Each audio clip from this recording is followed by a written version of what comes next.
Hey guys! So a lot of people have been talking about Cosmos recently. I like to do a spin on a classic. So my spin on this is adding cherry and orange. So we're gonna make a cherry Cosmo. So let's do it. It's super easy and it's a nice little spin on an original. Okay, 2 ounces of vodka. We are gonna do 1 ounce of cherry juice. Let's also add an ounce of orange juice.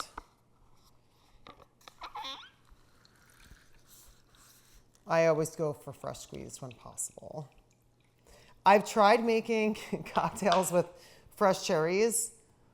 It's kind of a nightmare because you have to pit them and then put them in and muddle them. It's actually really hard to get the juice out of cherry, so I just store by the cherry.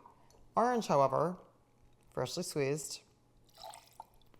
Let's do a little bit of simple syrup because the cherry is kind of tart, so we want to offset that. We're just going to add in a little bit of simple syrup. I always have this prepped in my fridge for my iced coffees and different kind of things, cocktails, lemonade, stuff like that. I always have this in my fridge. So in the mixer, I have some ice and everything we just added. Shake, shake, shake.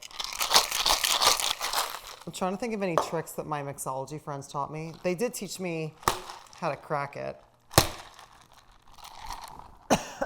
Clearly not well.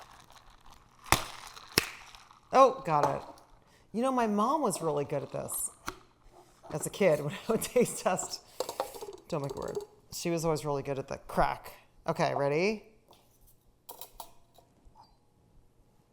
This isn't exactly a martini glass. I think this is called a Nick and Nora glass, but I love it and it's so pretty, so we're using it. I also just bought them, so I want to use them for something, and this is perfect for it. Oh, look at how pretty. Oh my gosh, it's perfect, look. So now we're gonna add some orange peel. So another thing that a mixology friend taught me, and I've showed you this, put a little flame on it just to open up and get the oils to come out. A little orange essence on the outside. Boink. And there is our cherry orange Cosmo. It's beautiful. That'll do. That's so good. Wow. Oh, that's so nice. It's really beautiful. The simple syrup really does chill out the cherry, which is nice. The orange adds a really nice depth to it. This is really sweet. I love it. Yum. Anyway, I always love doing a spin on a classic, so thanks for hanging out while I did it, and I will see you soon.